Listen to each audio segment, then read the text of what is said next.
Olá, boa tarde. Gostaria de primeiramente agradecer e dar as boas-vindas a todos que estão presentes para acompanhar essa primeira das 5 séries de entrevistas que a Embaixada oferece em comemoração aos 100 anos da visita real belga ao Brasil. Esperamos que vocês desfrutem do conteúdo e da presença dos nossos convidados, que estarão conosco de julho a setembro, e que estão muito motivados a falar dessa visita que definitivamente foi um marco nas relações entre o Brasil e a Bélgica. Dezenas de celebridades, centenas de jogadores de futebol, milhares de músicos e dançarinos, dezenas de milhares de soldados e policiais. A duração, o luxo e a intensidade da visita real de 1920 são bastante surpreendentes. Além dos nossos 5 encontros, vocês também podem acessar mais informações sobre esse assunto na extensa produção bibliográfica dos nossos convidados, e algumas delas já estão disponíveis nas nossas redes sociais. Também nas nossas redes sociais vocês podem encontrar mais informações acerca dos próximos encontros que nós teremos dessa série. Além do nosso convidado de hoje, o professor Dr. Paulo Almeida, que será em breve apresentado pelo embaixador Patrick Herman, nós temos conosco uma mesa redonda formada por painelistas convidados. Hoje temos conosco a doutora Janete Flor de Maio Fonseca, que é professora associada do Departamento de Educação e Tecnologia da Universidade Federal de Ouro Preto, a doutora Luciana Fagundes, bolsista de pós-doutorado no programa de pós-graduação em História Social da UFRJ, o doutor Marcílio Franca, professor de Direito da Arte, Centro de Ciências Jurídicas da Universidade Federal da Paraíba, a doutora Maria Isabel Ribeiro, professora de História da Arte da FAAP, em São Paulo, o professor Ricardo Gianetti, pesquisador e autor de estudos sobre a música e artes brasileiras do século XIX. E agora eu passo a palavra ao embaixador Patrick Herman, que será hoje o nosso intermediador e fará a devida apresentação do nosso convidado do dia. Um excelente encontro para todos. Obrigado, Ramile. Bom dia, boa tarde a todos. No final, não vou moderar. Primeiro, porque o Paulo é naturalmente imoderável, mas depois, porque temos um ótimo painel para fazer perguntas. Mas usarei meu privilégio para fazer a primeira pergunta. Mas primeiro, algumas palavras sobre o professor de Almeida. Desde 2004, o professor é professor no programa de mestrado e doutorado em Direito do Centro Universitário de Brasília, Uniciub. Foi professor orientador no mestrado em Diplomacia do Instituto Rio Branco do Itamaraty, diretor do Instituto de Pesquisa de Relações Internacionais da Fundação Alexandre de Guzmán, professor convidado no Institut de Hautes Études de l'Amérique Latine, na Sorbonne, em Paris. Diplomata de carreira, exerceu diversos cargos na Secretaria de Estado das Relações Exteriores e em embaixadas e delegações do Brasil no exterior. Ministro conselheiro na Embaixada do Brasil em Washington. Por exemplo, trabalho também como assessor especial no Núcleo de Assuntos Estratégicos da Presidência da República, e foi comissário-geral adjunto do Pavilhão do Brasil na exposição de Xangai. Publicou dezenas de livros individuais e participações a livros coletivos, assino centenas de artigos em revistas especializadas. Mas minha parte favorita do currículo dele é naturalmente essa. Em 1984, Paulo estava concluindo seu doutorado na Faculdade de Ciências Sociais e Políticas da Université Libre de Bruxelas, ULB, quando eu ingressava na faculdade. Ele tem também um mestre em Planejamento Econômico e Economia Internacional pelo Colégio dos Países em Desenvolvimento da Universidade do Estado de Antuérpia, na Bélgica também, e formou-se em Ciências Sociais pela Universidade de Bruxelas também. Ele é o coautor do meu livro já escrito sobre nossas relações bilaterais também. Mas é hora de história e de ciência política. Não vamos perder esse tempo precioso. Começamos com a primeira pergunta. Paulo, a duração, o luxo e a intensidade da visita real de 1920 são bastante surpreendentes.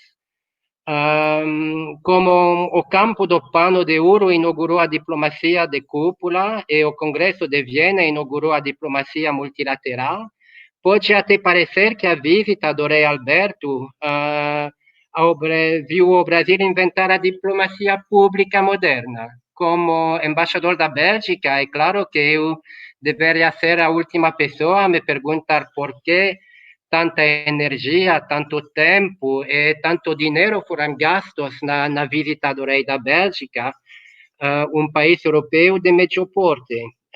Especialmente sabendo que a Bélgica era então, como agora, o segundo ou terceiro investidor no Brasil.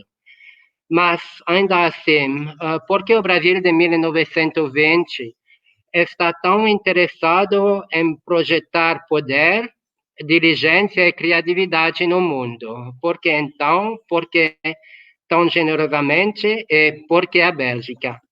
Paulo?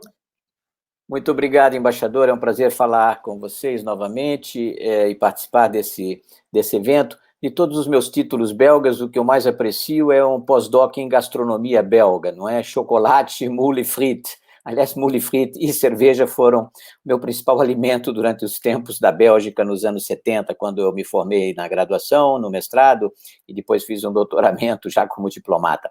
Mas veja, o Brasil ele teve uma grande recepção para o rei Albert e a rainha Elizabeth em 1920, por circunstâncias, eu não diria fortuitas, mas excepcionais. Em parte derivou do contato do presidente eleito em Paris, em 1919, Epitácio Pessoa, nosso representante nas negociações de paz de Paris, foi eleito em Paris, ficou muito conhecido por esse fato extraordinário, um presidente eleito fora do seu próprio país, e recebeu muitos convites.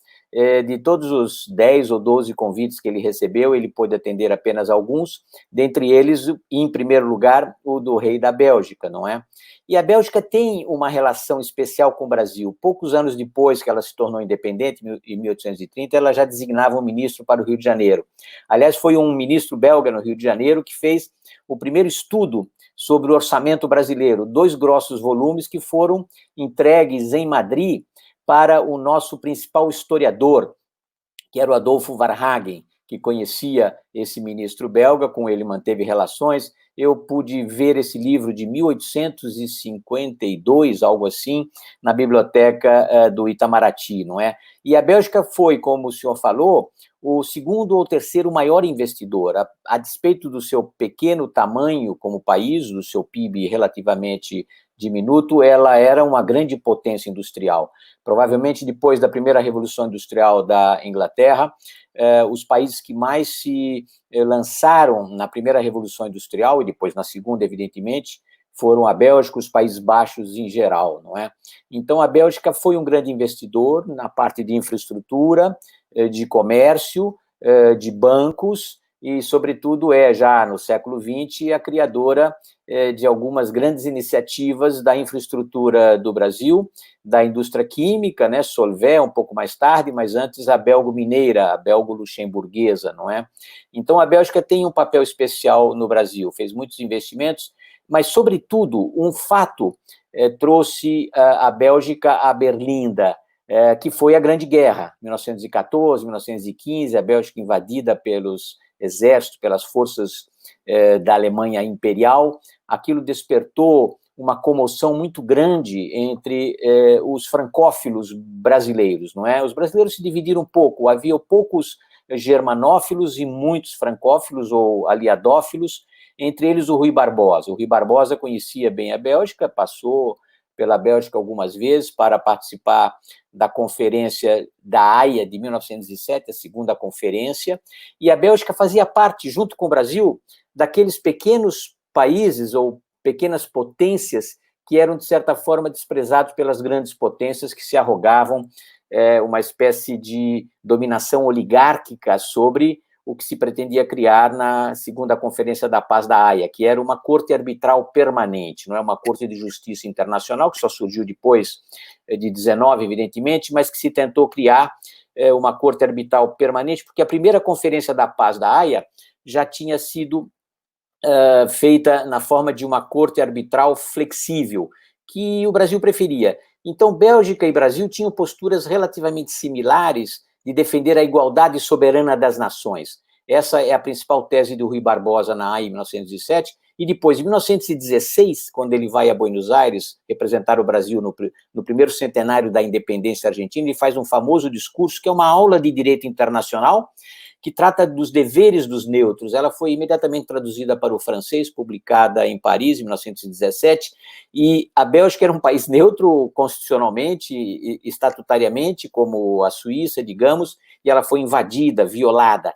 Isso causou uma comoção enorme no jurista Rui Barbosa, que era um jurisconsulto muito respeitado no Brasil, foi 2 vezes candidato à presidência, a segunda vez, aliás, contra o Epitácio Pessoa. Ele faz uma brilhante defesa da Bélgica em 1916, em Buenos Aires, numa aula que se tornou não apenas um princípio de direito internacional, a igualdade soberana das nações, mas uma das bases doutrinais, conceituais da diplomacia brasileira, que nesse momento justamente estava emergindo de uma postura basicamente regionalista, não é? A nossa diplomacia se dirigia basicamente aos nossos vizinhos da América do Sul, especificamente aos vizinhos do Prata. Tinha havido a Guerra do Paraguai em 1865, 70, e havia ainda pendências de fronteiras que estavam sendo resolvidos nessa época pelo Barão do Rio Branco, o grande chanceler. Em 1916 já é um outro chanceler, aliás, de descendência alemã, que vai logo se demitir, porque o Brasil entra na guerra contra os impérios centrais, e ele era de descendência alemã, o Lauro Miller, mas o Rui Barbosa faz uma defesa muito grande dos direitos dos neutros em geral e da Bélgica em particular, não é? E aí, em 1919, quando se reúne as negociações de paz de Paris, com o nosso representante, que poderia ter sido o Rui Barbosa, mas não foi por ciúmes, foi Epitácio Pessoa, que tinha sido ministro da Justiça, tinha sido ministro da Suprema Corte Brasileira e era senador da República, não é? E ele vai a Paris, então, e na morte do presidente, que aliás morreu, o Rodrigues Alves, pela gripe espanhola, não é, que causou uma devastação tão grande ou maior até do que a atual pandemia, ele é escolhido pela oligarquia brasileira para ser um candidato à presidência, estando em Paris. É uma história única na história política brasileira de um presidente eleito fora do Brasil. Mas as eleições no Brasil, nessa época, eram um pouco fraudulentas, digamos assim, não é? E, então, o Epitácio Pessoa colabora com, digamos, os direitos dos pequenos países. O Brasil também era considerado um país com interesses limitados, não é? Derivados lá da Grande Guerra, e logo em seguida, ao término do Tratado de Versalhes, aliás, ele nem assina o Tratado de Versalhes, ele parte antes da conclusão para voltar ao Brasil, mas ele visita o rei Albert em Bruxelas e o convida para visitar o Brasil. Então, essa visita de 1920, um ano depois, quando ele já é presidente da República, se cercou de grande fastígio, digamos, de grande prestígio. O Brasil nunca tinha recebido um soberano europeu, sobretudo um rei das dinastias europeias, né? Tinha recebido apenas o presidente Julio Roca, em 1899, que veio ao Brasil, mas as relações com a Argentina eram muito problemáticas. Então, essa visita do rei Alberto dava um prestígio enorme ao Brasil no Concerto Mundial das Nações. O Brasil estava se iniciando, portanto, de uma diplomacia basicamente bilateralista e regionalista para uma diplomacia mundial, não é? Falhou na primeira Conferência da Paz da Haia, em 1899, participou da segunda conferência, entrou tardiamente na Grande Guerra, apenas em 1917, praticamente não participou no terreno, mas exerceu a sua solidariedade à Bélgica, sobretudo. Então, nasce daí uma grande amizade, que vai se prolongar durante todos os anos 20, não é? O Epitácio Pessoa, depois de deixar a presidência, em 22, ele visita o rei Albert várias vezes, as duas esposas trocam correspondência e continuam trocando correspondência as duas esposas, mesmo depois da morte tanto do soberano belga quanto do presidente Epitácio Pessoa, não é? Então, eles se tornam amigos e daí, digamos, uma participação do Brasil nesse grande conclave da Liga das Nações, que vai se terminar, infelizmente, em 1926, porque o presidente seguinte ao Epitácio Pessoa, que era o Arthur Bernardes, não é? Um mineiro, ele teve uma posição muito equivocada, muito errônea nesse debate sobre a eleição para o Conselho da Liga das Nações, e a partir daí, então, o Brasil exige ser admitido, mas não tem nem o apoio dos outros latino-americanos e sai da Liga das Nações batendo a porta, não é? A nossa primeira experiência multilateral, portanto, foi relativamente frustrada, acaba em 1926. Depois nós voltaremos com a ONU e o Brasil tem um grande peso diplomático na diplomacia multilateral, tanto comercial quanto financeira, investimentos e na diplomacia política, estrito sensu, né, em Nova York, como os pequenos países, digamos, Bélgica, Brasil, outros latino-americanos, nós não temos um poder intrínseco, militar, econômico, financeiro, mas temos um poder moral, um poder político, e depende muito da habilidade da nossa diplomacia, não é? Então, eu queria deixar esse testemunho de que 1920 foi um marco nas visitas de chefes de Estado, não é? E depois só teve o presidente português que veio ao Brasil em 1922, quando foi do centenário da nossa independência. Muito obrigado.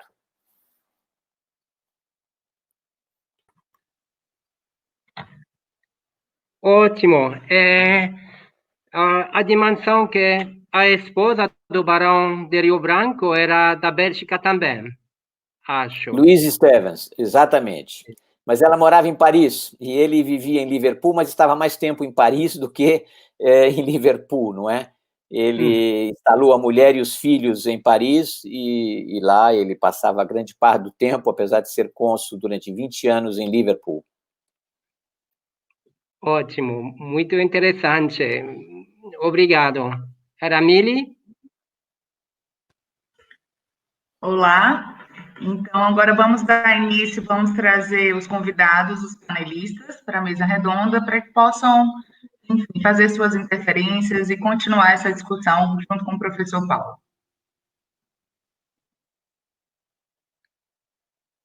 Outras perguntas?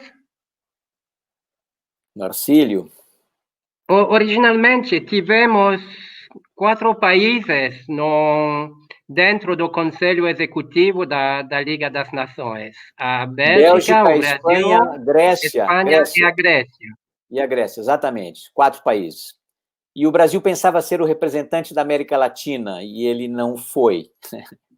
Infelizmente, os outros países não o consideraram como digno de representar a região. Isso ocorreu também na ONU, não é? Nos vários debates sobre a ampliação do Conselho de Segurança, o Brasil nunca aderiu muito à tese regionalista por causa dessas frustrações com a Liga das Nações nos anos 20. Luciana, Maria Isabel, procurador. Luciana. Sim. Olá, boa tarde. Prazer poder ouvir o professor Paulo Roberto. Conheço muito o trabalho do senhor, né, na área das relações internacionais. Utilizei muito para fazer uma dissertação que foi sobre a visita dos reis belgas, né? E tem um dado muito interessante que, na verdade, eu só vim a descobrir depois, que eu já tinha defendido a dissertação que eu descobri, porque eu tive contato justamente com um belga que escreveu sobre a visita belga, né? E uma das primeiras coisas que ele falou para mim, e que eu não esqueci nunca, ele virou para mim e falou assim: você sabe que foi o Epitácio que se convidou, né? Como assim?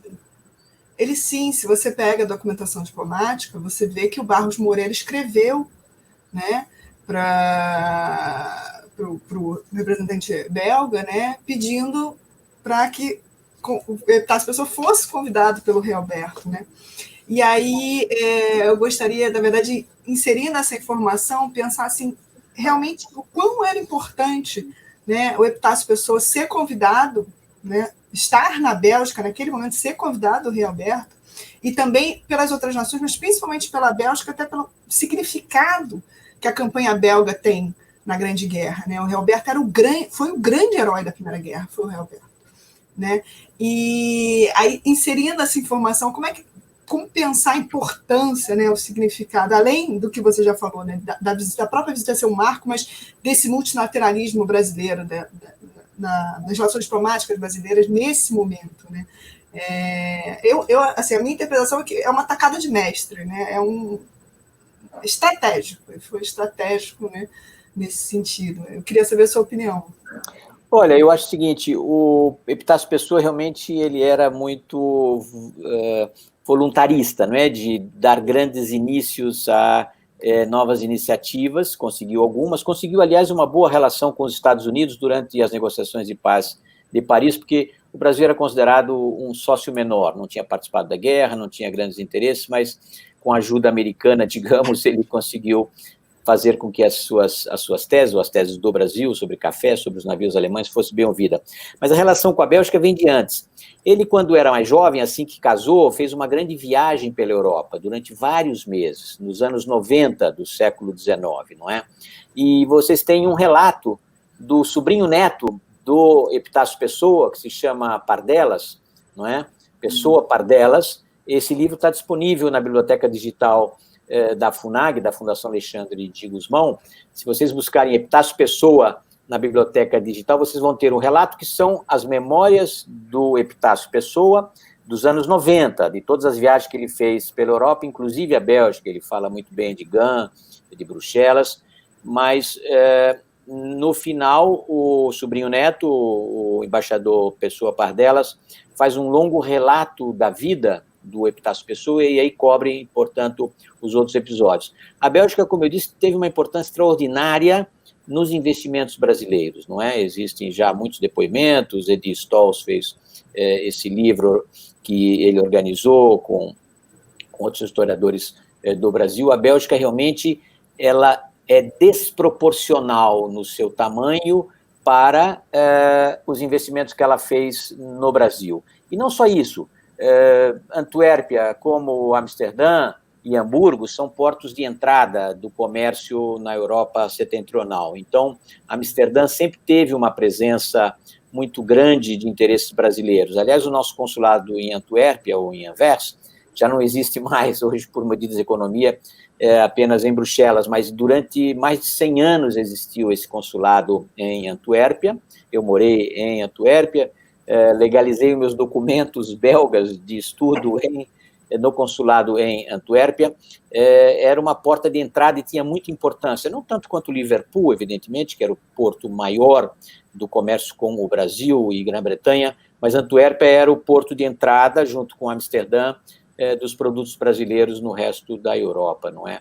E então o Epitácio Pessoa ele queria ser recebido pelas realezas, não é?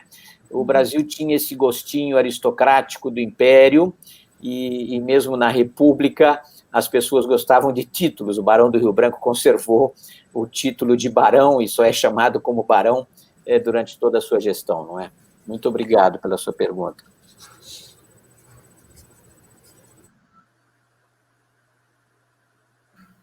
Maria Isabel,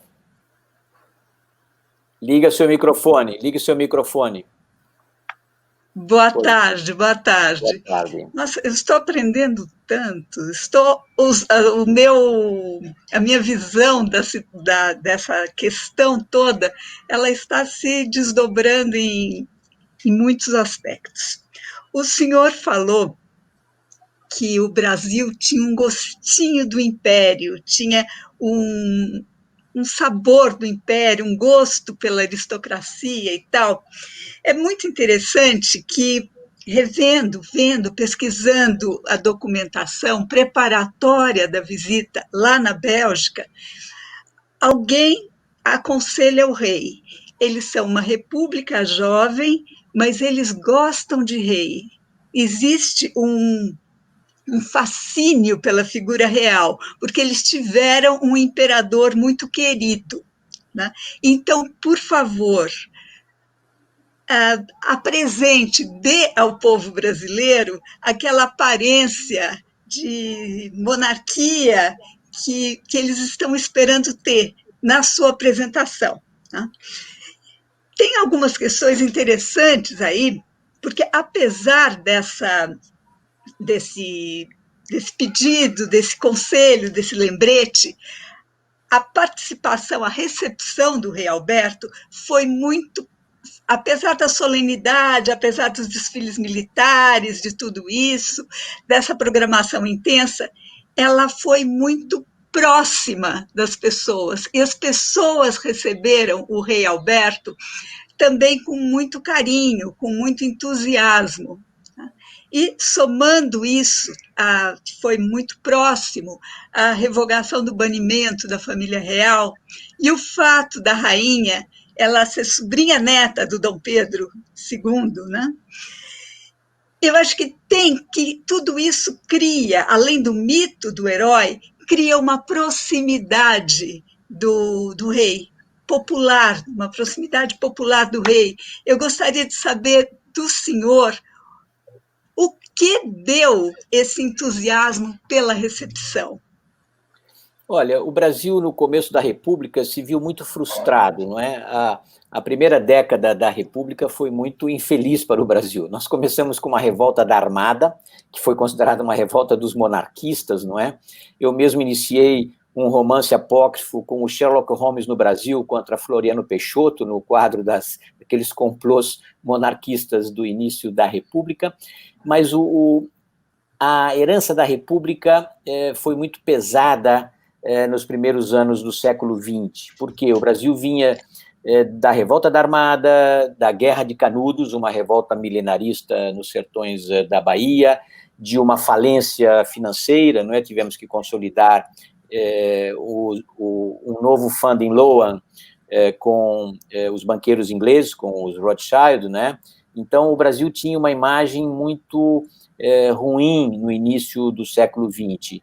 A participação na segunda Conferência da Paz da Haia começou a mudar um pouco a percepção do Brasil.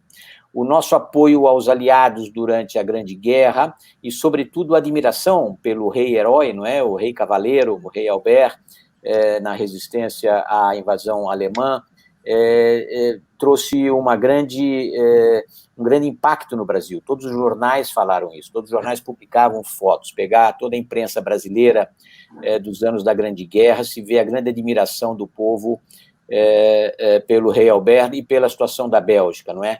Se formou uma liga em defesa dos aliados, não é? E o Rui Barbosa era o presidente, e essa liga teve um trabalho importante. Então, na visita do rei, houve uma espécie de nostalgia, digamos assim, pela antiga monarquia, inclusive porque dois grandes diplomatas do início da República eram monarquistas puros, o Barão do Rio Branco e Joaquim Nabuco, não é? Filho do Joaquim Nabuco, ele morreu em 1910, mas o filho de Joaquim Nabuco, Maurício Nabuco, se torna um diplomata no final da Grande Guerra, se não me engano. Ele já era diplomata em 1919, e ele tinha o modelo da diplomacia inglesa. Quando eu entrei no Itamaraty, ainda nos anos 70, todo o nosso material, toda a nossa estrutura, toda a nossa organização era baseada no Foreign Office. Isso foi o Maurício Nabuco, que foi diplomata de 1918 ou 19 até, finalmente, os anos 60, quando ele se aposentou, mas ele morreu com 96 anos, já nos anos 80, se não me engano. E então, nós tínhamos uma grande admiração pelas monarquias, pela aristocracia, não é? Alguns capitalistas, se pudessem, compravam títulos, não é? Por exemplo, um imigrante pobre italiano no Brasil, que foi o Matarazzo, que foi um dos grandes iniciadores da indústria brasileira, de laticínios, de óleos comestíveis, etc., ele se chamava de Conde Matarazzo. Isso era um título que ele comprou da Itália. A Itália ainda era uma monarquia. Até 46 a Itália foi uma monarquia. Então, o Matarazzo, que era um italiano pobre, imigrado no Brasil, comprou um título de conde para usar no Brasil. Isso era muito bem visto, não é? E se você quiser, até hoje nós temos aristocratas, não é? Tipo ancien regime. São os magistrados. O Marcílio deve saber disso. Os magistrados brasileiros, a alta magistratura, é o mais próximo que a gente tem do ancien regime, do antigo regime, com todos os privilégios e prebendas que os aristocratas talvez nem tivessem no antigo regime. Então, há sim uma nostalgia pela monarquia. E o barão, Rio Branco, era conhecido apenas como barão. Ele é o único diplomata no mundo, provavelmente, que fez parte de 5 ou 6 regimes monetários do Brasil. Não sei se vocês sabem, o Brasil é um campeão em troca de moedas, não é? São 8 moedas em 3 gerações, sendo 6 moedas em menos de 10 anos. O barão ficou em todas as moedas da República Brasileira, inclusive na atual, no real. Ele está com a sua efígie na moedinha de 50 centavos, não é? Mas antes teve em todas as cédulas de dinheiro. Tanto que você falava um barão era 1.000 cruzeiro, ou qualquer outro valor, porque você mudou de cruzeiro para cruzado, cruzado novo, etc. O barão é a grande personalidade. Acho que é o único diplomata no mundo que figura em 5 ou 6 padrões monetários. Obrigado. Marcílio, por favor. Bom, primeiro é uma alegria estar aqui escutando o professor Paulo Roberto de Almeida, a convite do embaixador Patrick Herrmann, e diante de colegas aqui que eu estimo tanto. Professor Paulo Roberto, o presidente Epitácio Pessoa, ele era aquela figura que reunia virtude e fortuna. Tem a competência, que não resta dúvida de que ele tinha, de fato, uma grande savoir-faire em diversas áreas, no direito internacional e tal, mas tem lances de sorte, como, aliás, o senhor reconheceu quando ele é eleito no meio da Conferência de Versalhes. Um desses lances de sorte foi o fato dele, 10 anos antes da Conferência de Versalhes, no Rio de Janeiro, já ter conhecido Clemenceau. Clemenceau, a convite do Barão de Rio Branco, faz uma visita à América do Sul e vai ao Rio de Janeiro, a convite do Rio Branco, e conhece lá Epitácio Pessoa. Tem uma foto famosa de Clemenceau num baile, enfim, numa festa, na revista, acho que é na Fonfon, se eu não me engano, e está lá, lado a lado, Clemenceau e Epitácio Pessoa. 10 anos depois, encontram-se os dois novamente numa situação dessa de poder na Conferência de Paz. Será que isso, quando ele chega na conferência e reencontra Clemenceau já não... Isso não tem isso já, para início de conversa, antes da eleição presidencial, já não é também um grande ponto de partida a favor do desenrolar da posição brasileira? Possivelmente, Marcílio, mas eu recordaria também que, ao início da guerra, quando o Brasil se declara neutro, mas depois quando a Alemanha empreende aquela campanha de submarinos e acaba afundando alguns navios brasileiros, não é? O Brasil arrestou algumas dezenas de navios alemães que estavam em portos brasileiros na época, se não me engano, mais de 60 navios brasileiros. Desses 60 navios, 30 foram alugados para a França, ainda durante a guerra, não é? Então, o Clemenceau tinha interesse em tratar bem o Brasil, ainda que o Brasil tivesse interesses menores, café e a situação desses navios, não é?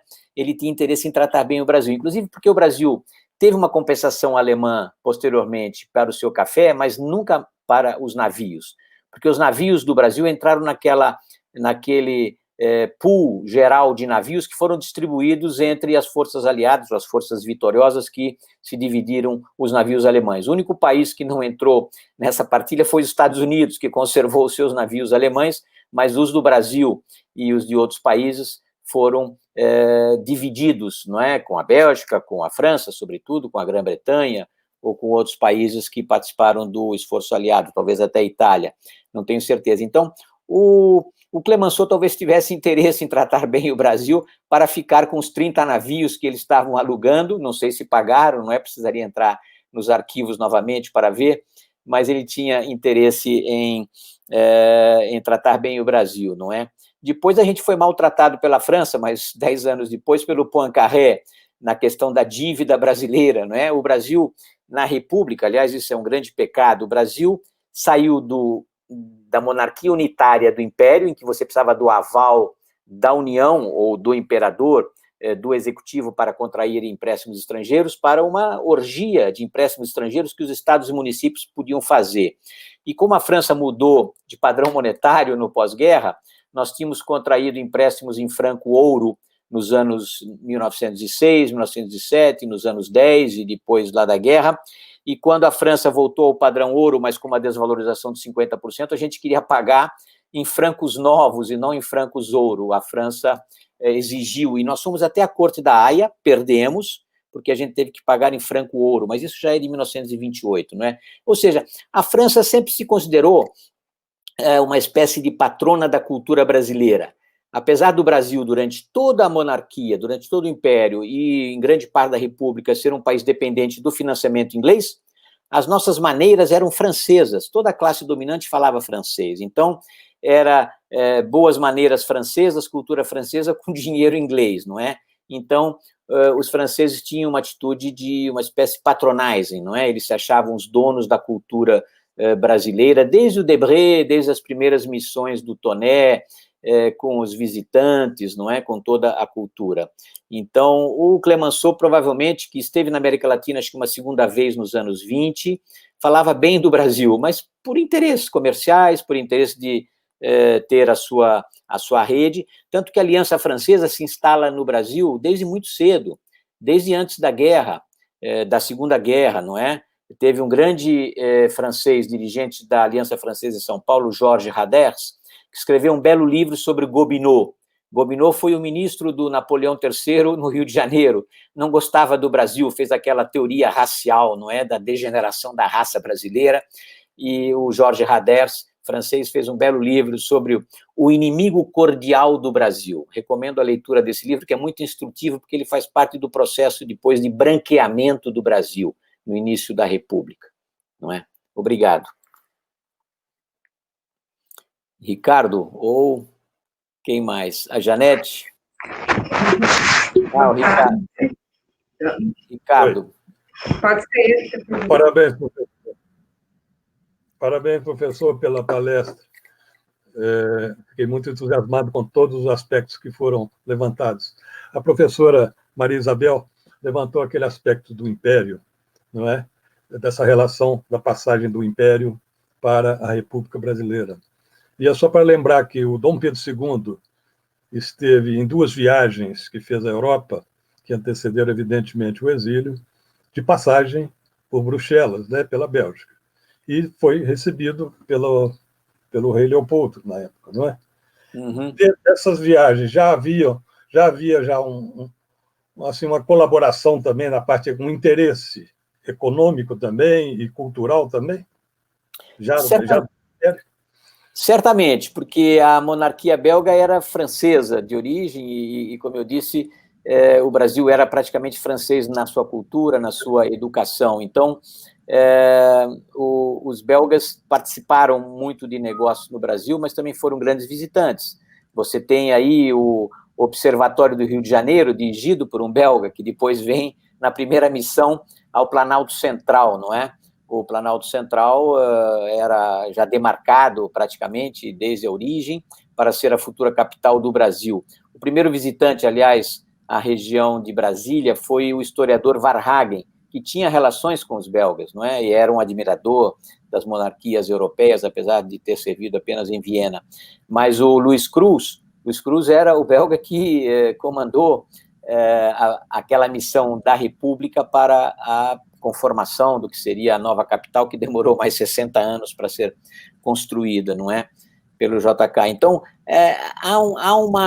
há vínculos com a Bélgica que a gente não pode esquecer. Dezenas, centenas de estudantes brasileiros estudaram na Bélgica, não é? Provavelmente por ser mais affordable, mais economicamente interessante do que Paris, não é? Que era já uma grande capital desde o Napoleão III e que devia custar caro. Então, muitos estudantes foram para Bruxelas, foram para Liège, foram por outras cidades europeias. Então, há provavelmente centenas de estudantes brasileiros que estudaram na Bélgica, não apenas humanidades, mas ciências também. A Bélgica, como eu disse, era uma grande potência desde a primeira Revolução Industrial e, sobretudo, na segunda Revolução Industrial, não é?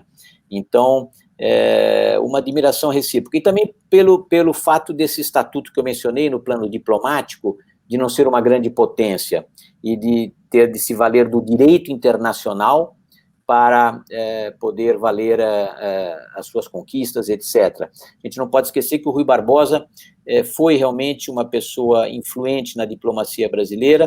Aliás, ele disputou a primeira eleição presidencial contra o Marechal Hermes da Fonseca, que também visitou a Bélgica, não é? Os presidentes eram eleitos no mês de março e só tomavam posse no mês de novembro, 6 meses depois, 15 de novembro, data da República. E no meio eles viajavam à Europa de navio. Marechal Hermes viajou em 1910 para a Europa e foi de trem de Paris a Bruxelas. Em Bruxelas estava um historiador famoso, Oliveira Lima, que não foi recebê-lo na Gare, lá na estação, porque Oliveira Lima era um Rui Barbosiano fanático, tinha lutado pela campanha civilista, então ele se desentendeu com o Marechal Hermes da Fonseca, que foi um péssimo presidente, diga-se de passagem, acabou saindo da carreira, mas é um grande historiador e que conhece bem a história belga, porque fez palestras na Bélgica durante o seu período europeu. Aliás, foi ministro na Bélgica, não é? O Oliveira Lima foi ministro na Bélgica, deixou muitos livros na Bélgica e depois teve que importar, não para o Brasil, infelizmente, mas para a Universidade Católica da América, em Washington, onde está a Biblioteca Oliveira Lima, que é uma das mais importantes brasilianas do mundo, junto com a Biblioteca Nacional e com a Mindlin, não é? A Biblioteca Mindlin, que está na USP atualmente. Mas há esse vínculo com a Bélgica de múltiplas plataformas, sobretudo cultural. É verdade, é verdade. Janete queria fazer uma pergunta, Janete. Quero sim. Você está me ouvindo? Sim, sim. Ai, que bom. Em primeiro lugar, obrigada, embaixador Patrick Herman, pelo convite. Obrigada a todos, né, por eu ter sido convidada a participar dessa exposição.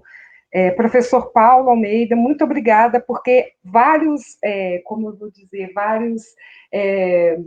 lacunas das relações Brasil-Bélgica dentro dos meus estudos, o senhor tem apontado na sua fala caminhos para que eu possa buscar essas respostas. Mesmo lá na Bélgica, em alguns momentos eu tive dificuldade de entender esse antecedente, né, essa relação que se estabelecia antes mesmo da vinda do rei Albert ao Brasil.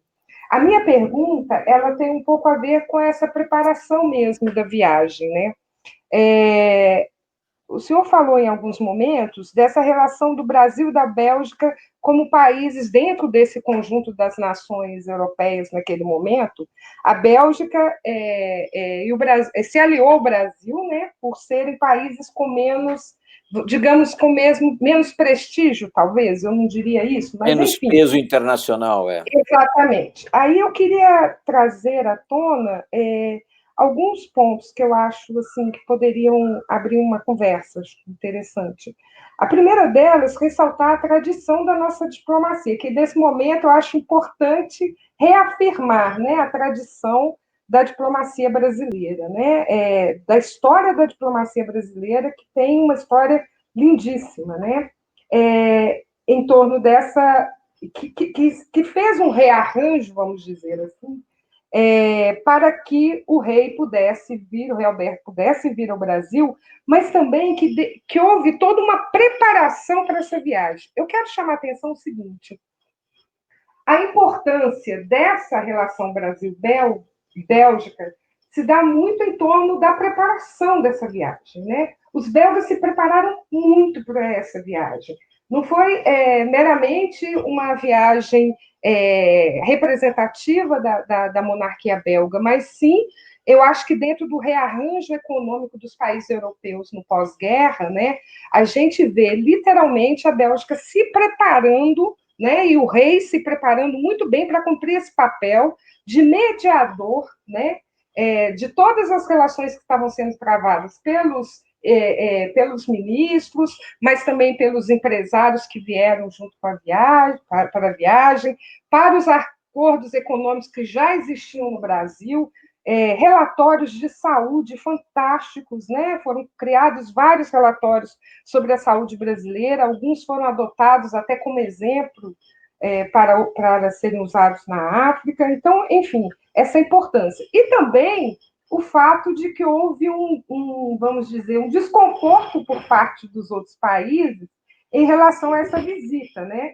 Os jornais da época mostram muito como que Portugal, Alemanha, a própria França reagiram por esse pulo do gato, vamos dizer assim, né? Puxando um pouco, como diz a Luciana, um pouco dessa expertise do Epitácio Pessoa de se convidar, mas, ao mesmo tempo, desse arranjo diplomático entre belgas e brasileiros que possibilitaram uma visita que, aos olhos internacionais, né, no momento em que ela se dá, no momento que o rei se prepara para a visita, se apresenta com os outros países dizendo, olha, por que não pensamos isso antes? Né? O próprio governo português diz isso.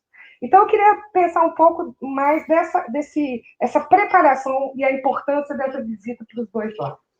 Exato. O Brasil emergia de um relativo isolamento internacional, não é?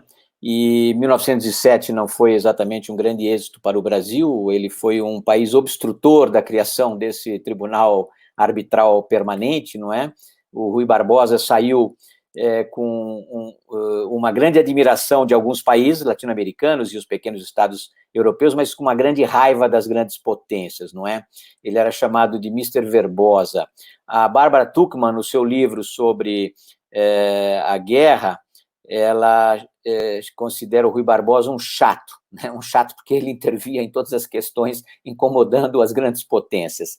Então, a recepção do rei belga era uma espécie de vingança, talvez, do Brasil contra as grandes potências que o tinham tratado mal nas negociações de paz de Paris, sobretudo a Alemanha, não é? Mas também os Estados Unidos, que tinham decepcionado muito o Brasil, e talvez um pouco a França. Então, a Bélgica era uma espécie de vingança, digamos, mostrar que o Brasil poderia aparecer como um grande país, uma grande recepção, e foram construídas comissões, não só no Rio de Janeiro, na capital federal, não é? Mas em São Paulo, em Belo Horizonte, em todos os passeios em que o rei fez pelo Brasil, ele foi muito bem recebido e muito bem preparado. Diplomatas foram encarregados de acompanhá-lo em todas essas etapas. Aliás, o Marcílio conhece bem essa história, acaba de assinar um belíssimo artigo com o George Martin, da Universidade de Gand, sobre essa visita do rei Albert, que deve estar à disposição de vocês também. Mas, indiretamente, o Brasil também quis se fazer um pouco maior do que era. O rei Albert é responsável pela criação da primeira universidade brasileira, ainda que apenas no papel, não é? Normalmente, quando você tem um hóspede distinguido, você oferece um doutorado honoris causa de uma universidade. Ora, o Brasil não tinha universidade nenhuma, só foi ter, na verdade, em 1934, com a criação da USP. Mas, em 1920, você queria dar um doutorado honoris causa ao rei Albert, não tinha universidade, o que você fez? Você juntou 2 ou 3 faculdades no Rio de Janeiro, se não me engano, de Direito, de Medicina, ou a Politécnica, e deu o nome no papel, de Universidade do Brasil. E aí se concedeu ao rei Albert o título de doutorado honoris causa da Universidade do Brasil, que depois virou Universidade do Distrito Federal nos anos 30, e depois já no período pós-guerra virou Universidade Federal do Rio de Janeiro, né? Mas a Universidade do Brasil foi criada especialmente em função e por causa do rei Alberto, né? E grandes professores foram reitores dessa Universidade do Brasil, que, na verdade, era muito mais uma figuração, uma espécie de universidade Potemkin, não é? Apenas de fachada, do que uma universidade real. Mas, enfim, o Brasil quis realmente mostrar aos Estados Unidos, à França, à Alemanha, a outras potências, a Rússia já estava fora de cena, que ele podia receber um soberano de uma famosa dinastia com a grande pompa, não é? E a gente não pode esquecer justamente dessa reconciliação com a família real. Os descendentes do Dom Pedro ainda não tinham morrido, né? Estavam vivos em 1920, havia até a possibilidade de volta à monarquia, não é? E ainda tem essa nostalgia. O Brasil fez uma um plebiscito, ou seja, uma consulta popular em 1993 sobre a eventual adoção ou readoção da instituição monárquica no Brasil. Ela sempre esteve presente como uma época áurea, uma nostalgia um pouco ingênua, é evidente, mas a vinda de um rei europeu, que nunca tinha ocorrido antes, não é? Depois acho que só houve a Rainha Elizabeth no final dos anos 50, se não me engano, acho que em 58 a Rainha Elizabeth veio ao Brasil, não é? E outros presidentes vieram, o Ike Eisenhower veio, mas rei mesmo, um rei europeu legítimo, não é? Nunca tinha vindo. Então, essa primeira vinda do rei Alberto, sobretudo um rei herói, né, o rei cavaleiro, foi um enorme prestígio. Acho que a imprensa brasileira precisaria reunir todas as matérias feitas sobre a visita do rei Alberto, daria uma enciclopédia inteira, não é? Mas o Marcílio conhece mais essa história do que eu. Marcílio, por favor. Não, embaixador, eu não queria nem mencionar muito dessa história. Na verdade, eu queria só sublinhar um aspecto que talvez explique esse bom trânsito de Epitácio entre a monarquia e a república, que é o fato dele ter sido... Epitácio perde os pais muito cedo e é criado pelo Barão de Lucena, que é um personagem importante da monarquia. Isso eu acho que explica muito o fato dele se dar bem e valorizar esses aspectos todos da monarquia. Um aspecto da visita também que chama a atenção é o fato de que o rei tinha esse perfil atlético, essa fama de alpinista, de chevalier, de cavaleiro, e Epitácio aposta muito nas suas fichas nesse aspecto esportivo da visita. Ele organiza demonstrações esportivas, leva ao estádio do Fluminense. Queria que o senhor falasse um pouco desse soft power esportivo, cultural. Olha, teve realmente todos os aspectos. Visita. Você é mais sapiente do que eu nessa questão, né, da visita, mas eu tenho vários colegas acadêmicos que já fizeram pesquisas sobre as várias visitas do rei Alberto em diferentes cidades, em São Paulo, Belo Horizonte, que foi um sucesso extraordinário também, e no Rio de Janeiro, não é? E as suas incursões pela natureza, ele gostava muito da natureza e talvez tenha despertado também. Ele realmente estimulou no Brasil esse gosto pelos esportes, pela cultura física, digamos, não é? Aliás, o Brasil começa a se distinguir no futebol a partir dos anos 20, não é? E os belgas sempre foram grandes jogadores de futebol junto com os bretões, com os ingleses, não é? E havia também um aspecto do próprio Epitácio Pessoa, dele querer dar um enorme prestígio a essa visita, porque ele se sentia como seu próprio chanceler. Aliás, o seu chanceler, ele era uma personalidade apagada, diminuta ou talvez até medíocre, né? Existem as memórias de um grande embaixador brasileiro, Heitor Lira, historiador, monarquista, aliás, muitos diplomatas continuaram monarquistas na República. Heitor Lira escreveu a história do Dom Pedro II em 2 volumes, mas nas memórias que o Heitor Lira deixou, bem mais tarde, Minha Vida Diplomática, ele chama o chanceler do Epitácio de mediocridade total. É uma coisa até espantosa de ver num livro de memórias de um diplomata falando mal de um chanceler, mas é verdade. E isso porque o Epitácio queria ser o seu próprio chanceler. Ele tinha uma visão da política internacional, das grandes nações. Ele, depois de Paris, ele passou não só pela Bélgica, foi à Itália, encontrou-se com o Papa, encontrou-se com o rei, passou novamente pela França, onde ele recebeu a Légion d'Honneur, foi aos Estados Unidos, não é? Para se encontrar com... Aliás, o Wilson não estava, o Wilson ainda estava em Paris quando o Epitácio passou pelos Estados Unidos, foi recebido pelo vice-presidente Marshall, deu uma esticada ao Canadá. Então, o Epitácio queria comandar a diplomacia do Brasil e, de certa forma, comandou. Os primeiros anos da diplomacia multilateral brasileira na Liga das Nações foram muito influenciadas pelo Epitácio Pessoa, que colocou na Corte Internacional da Haia, Raul Fernandes, um dos nomes que tinham estado em Paris, e tinha estado, aliás, em Haia em 1907, não é, se não me engano, ou melhor, só em Paris em 1919, e designou também o Rui Barbosa como juiz para a Corte da Haia. O Rui Barbosa, infelizmente, não pôde assumir, porque faleceu em 1923. Mas, então, o Epitácio tinha essa visão de que o Brasil precisava se distinguir, e a única maneira de fazê-lo seria através de países que tivessem vínculos, convergências, não é? Políticas coincidentes com o Brasil. O rei Alberto talvez fosse uma dessas alavancas do Epitácio Pessoa para a política mundial nas diferentes vertentes, não só econômica, mas também diplomática, esportiva, etc. Embaixador. Não tenho uma pergunta, mas para parabenizar o professor, agradecimentos também a todos os outros participantes. Estou muito ansioso para a segunda edição da série a próxima semana, mas foi um grande prazer, muito interessante. Se posso, Ramili? Muito obrigado, embaixador. Uhum.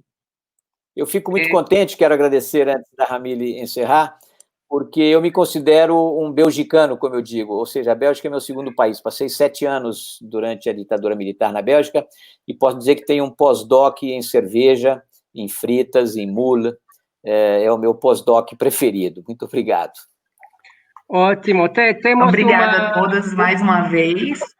Pequeno presente, talvez antes de fazer o presente vídeo, a Ramili pode apresentar a próxima conferência. Isso. Nós estaremos juntos mais uma vez na próxima semana, dia 4 de agosto, terça-feira, também às 17 horas, com a professora Janete Flor de Maio Fonseca, que dará continuação à nossa série de entrevistas. Foi um prazer tê-los aqui. Espero nos encontrar nos próximos encontros. E o embaixador preparou umas imagens sobre a visita que ele gostaria de compartilhar com todos. Perfeito. Muito obrigado. Obrigada, professor Paulo. Obrigada. Tchau a todos. Obrigado. Ramili?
Obrigado. Boa noite a todos. Boa noite a todos.